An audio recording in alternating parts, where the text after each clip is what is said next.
Hello friends, how are you? I think you will be fine. आज आप लोगों का फिर से मेरे YouTube channel World Education Family में तहे दिल से स्वागत है।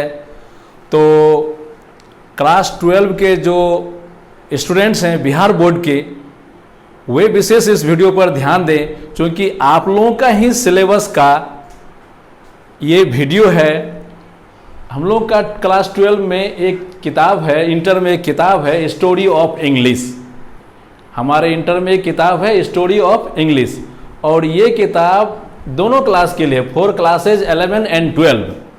हालांकि बिहार सरकार की तरफ से 11 का अलग से प्रिस्क्राइब्ड चैप्टर है, 12 का अलग से प्रिस्क्राइब्ड चैप्टर है, लेकिन फाइनल एग्जाम में पूरा किताबें से पूछता है, उसको फॉलो नहीं करते हैं।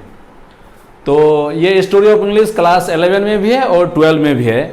और आज हम लोग चैप्टर नंबर 6 पढ़ेंगे, और चैप्टर नंबर 6 का नाम है English as a world language. English as a world language, English एक दुनिया भर का भाषा के रूप में। तो हम लोग line by line, word by word पढ़ते हैं।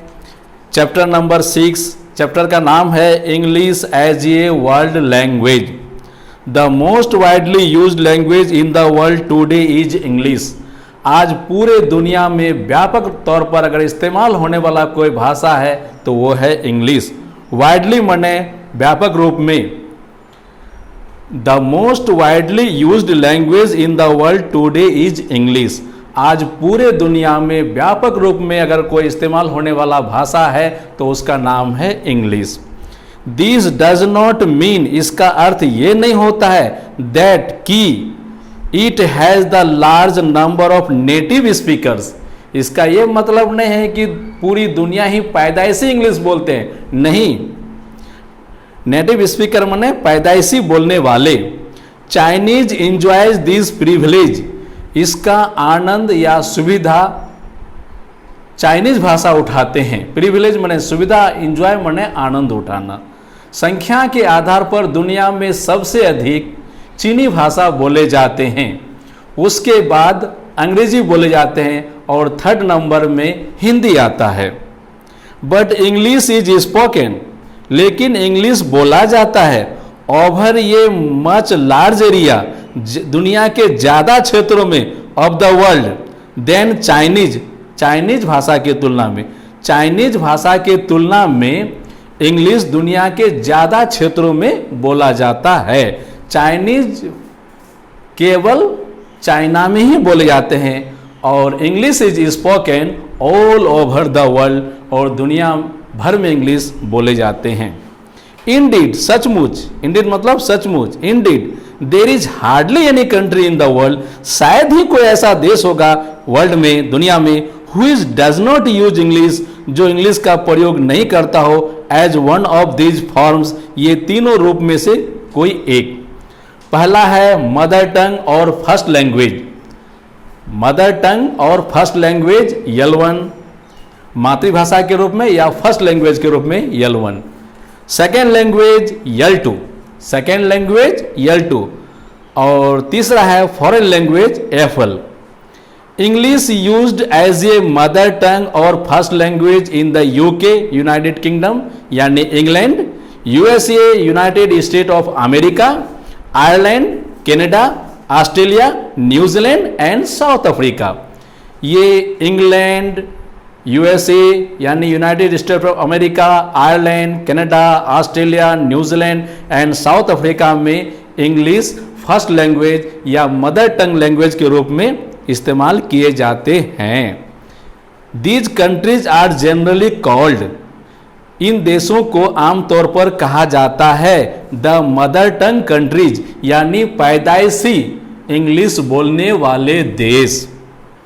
English is also used as an L1, English का इस्तेमाल किया जाता है L1 के रूप में by the Anglo Indian community of India. भारत में जो आंग्ल समुदाय के लोग हैं, एंग्लो इंडियन कम्युनिटी समुदाय के लोग हैं, उनका भी अपना घर का फर्स्ट लैंग्वेज इंग्लिश है। English is used as a second language, English का प्रयोग किया जाता है दूसरे भाषा के रूप में in many Asian and African countries, बहुत सारे एशियन और अफ्रीकन कंट्रीज में इंग्लिश सेकेंड लैंग्वेज के रूप में इस्तेमाल किया जाता है, सच एज जैसा कि India, Singapore, Malaysia, Nigeria, Namibia, Botswana etc। तो इंग्लिश सेकेंड लैंग्वेज के रूप में बहुत सारे एशियन और अफ्रीकन कंट्रीज में यूज किए जाते हैं, प्रयोग किए जाते हैं, सच है जैसा कि India, Singapore, Malaysia, Nigeria, Namibia, Botswana.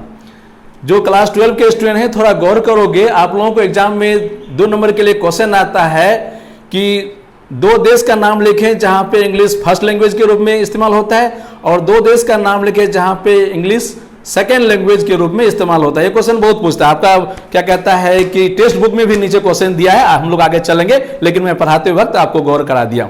Again फिर से, in these countries English is recognise, English को पहचाना जाता है, जाना जाता है as the second official language.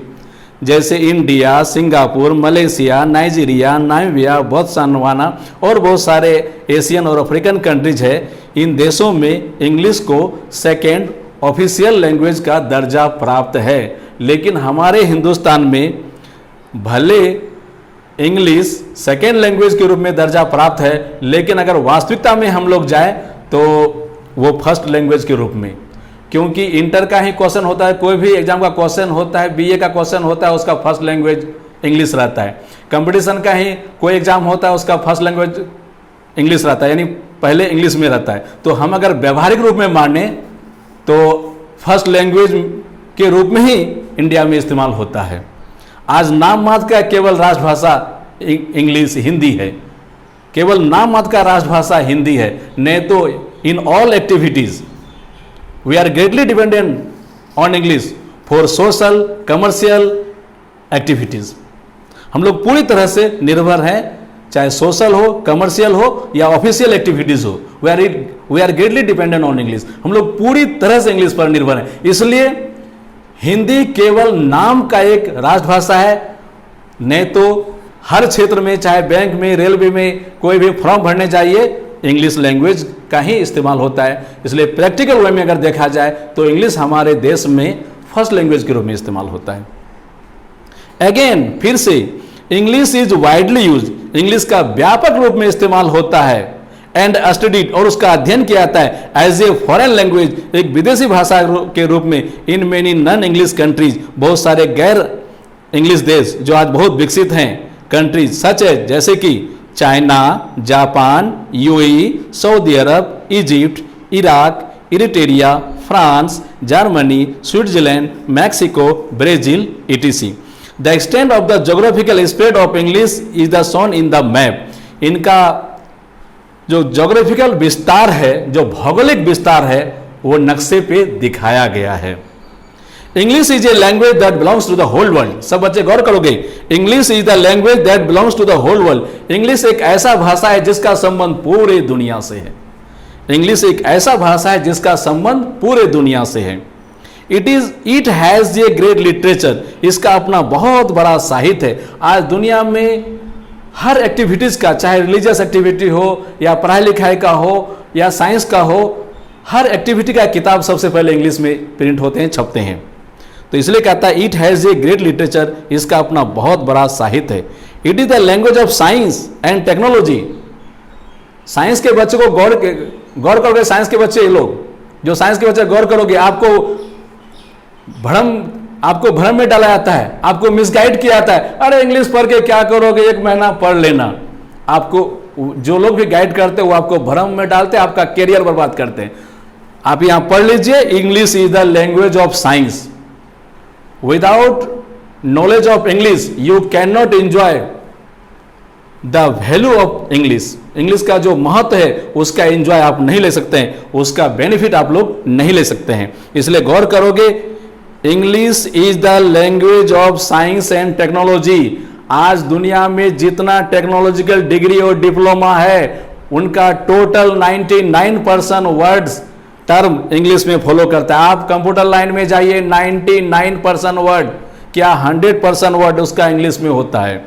इसलिए जान जाइए, English is the language of science and technology. And it is used all over the world as a language of learning, और पूरी दुनिया में इंग्लिश का इस्तेमाल किया जाता है सीखने और पढ़ने के रूप में। इंडिया का बच्चे जाते हैं पढ़ने के लिए अमेरिका, यूरोप, लंदन, लेकिन वो जाके वहाँ हिंदी में नहीं पढ़ते हैं, वो जाके वहाँ इंग्लिश में पढ़ते हैं। यहाँ तक कि ऑल ओवर इंडिया का स्टूडेंट जो कोटा में पढ़ने जाते हैं वो इंग्लिश लैंग्वेज में पढ़ते हैं। इसलिए याद रखिएगा, English is used all over the world as a language of learning and communication. तो हम लोग आज भी चाहे 11 का हो, 12 का हो, साइंस का जो टर्म है वो इंग्लिश में ज़्यादा फॉलो करता है। कोई साइंस का टीचर मेरे साथ अपने दिल की बात शेयर किए थे कि साइंस को हिंदी में पढ़ाना ही गुनाह है, साइंस को हिंदी में पढ़ाना ही गुनाह है, क्योंकि ये बच्चा आगे जाएगा तो टोटल टर्म फिर आगे इंग्लिश में हो जाएगा। इसलिए साइंस हिंदी में पढ़ाने का नहीं है, हिंदी में पढ़ाना ही साइंस को गुनाह है।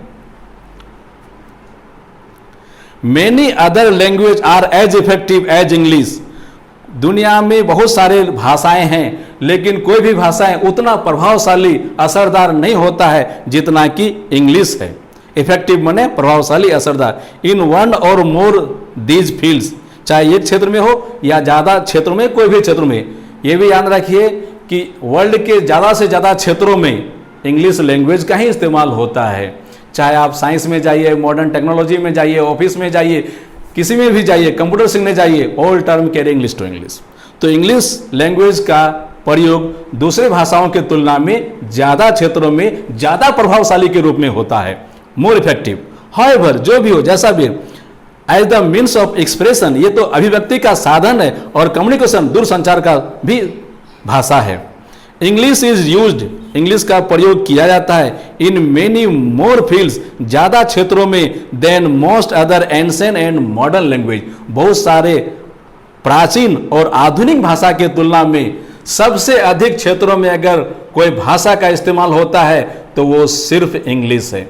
जैसे दुनिया में प्राचीन 5 भाषा है, संस्कृत, पर्शियन, अरबी, लैटिन, लेकिन ये सारे भाषा का आज उतना प्रयोग नहीं होता। हम लोगों का संस्कृत है केवल पूजा पाठ में इस्तेमाल होते हैं, और ज़्यादा क्षेत्रों में, चाहे ऑफिस में हो, चाहे साइंस की पढ़ाई में हो, या साइंटिफिक पढ़ाई में हो, या टेक्नोलॉजिकल डिग्री पढ़ाई में हो, कंप्यूटर की पढ़ाई में हो, हम लोग इंग्लिश लैंग्वेज का ही इस्तेमाल करते हैं। इसलिए कहता है English is used in many more field, English का प्रयोग ज़्यादा क्षेत्रों में होता है, देन मोस्ट अदर एंशिएंट, बहुत सारे प्राचीन भाषा के तुलना में, और बहुत सारे आधुनिक भाषा के तुलना में इंग्लिश भाषा का प्रयोग ज़्यादा क्षेत्रों में होता है।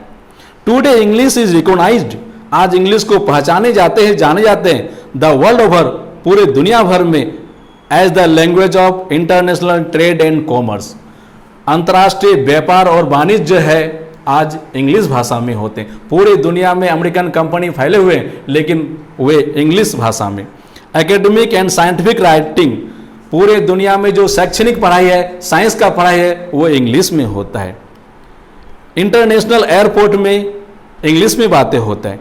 ट्रैफिक कंट्रोल इंग्लिश में होता है। और डिप्लोमेसी, डिप्लोमेसी माने अंतर्राष्ट्रीय संधि या समझौता। एक देश का राष्ट्रपति दूसरे देश में जाते हैं, एक देश का प्रधानमंत्री दूसरे देश में जाते हैं, उन लोगों के बीच जो क्या कहता है संधि, समझौता, वार्तालाप होता है, तो वो इंग्लिश में होता है।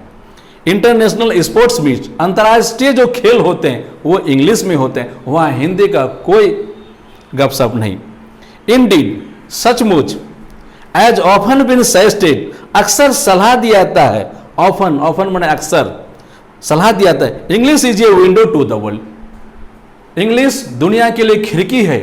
Open the window of English and see the whole world, ये इंग्लिश का जो खिड़की है उसको खोलो और पूरी दुनिया को देखो। नहीं तो जिस तरह से आपका रूम का खिड़की बंद रहेगा तो रूम अंधेरा हो जाएगा, उसी तरह से आपके जीवन में अगर इंग्लिश नहीं होगा तो आपका जीवन अंधेरा हो जाएगा। Your life will be dark without English. Thank you. फिर हम लोग नेक्स्ट वीडियो में मिलेंगे।